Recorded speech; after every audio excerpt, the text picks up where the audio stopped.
She lived in a big castle with tall towers that touched the clouds. One day while playing in the garden, she saw a little bird that had fallen out of its nest.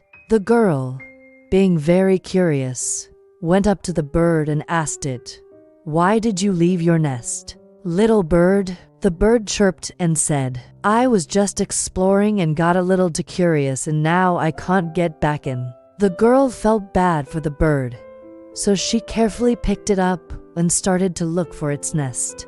As she was walking around the castle, she noticed that all the windows were closed and locked. She didn't want to wake her parents, so she decided to go exploring in the garden. As she walked through the tall grass, she heard a strange noise coming from inside the bushes. She stopped and listened closely. Then she slowly started to move the branches apart with her hands. When she finally saw what was making the noise, her eyes widened in horror. It was a pair of glowing red eyes staring back at her. The girl screamed and dropped the bird, which flew away. She ran as fast as she could to the castle and hid under her bed. She was so scared that she started to cry.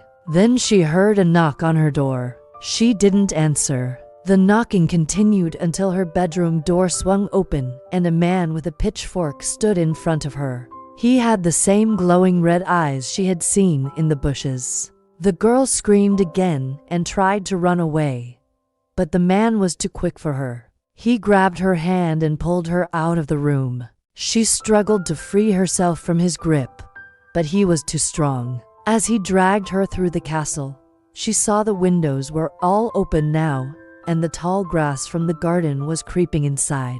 The man with the pitchfork took her to the tallest tower in the castle and started to climb. The girl, being too scared to move, let him drag her along. When they reached the top of the tower, he stopped and turned around to face her. His face was pale, and his eyes were glowing red in the darkness. He leaned in close to her and whispered, "You shouldn't have been so curious, child. Now I can take you to my nest and we can be together forever." The girl screamed and tried to push him away, but it was too late. The man with the pitchfork had won.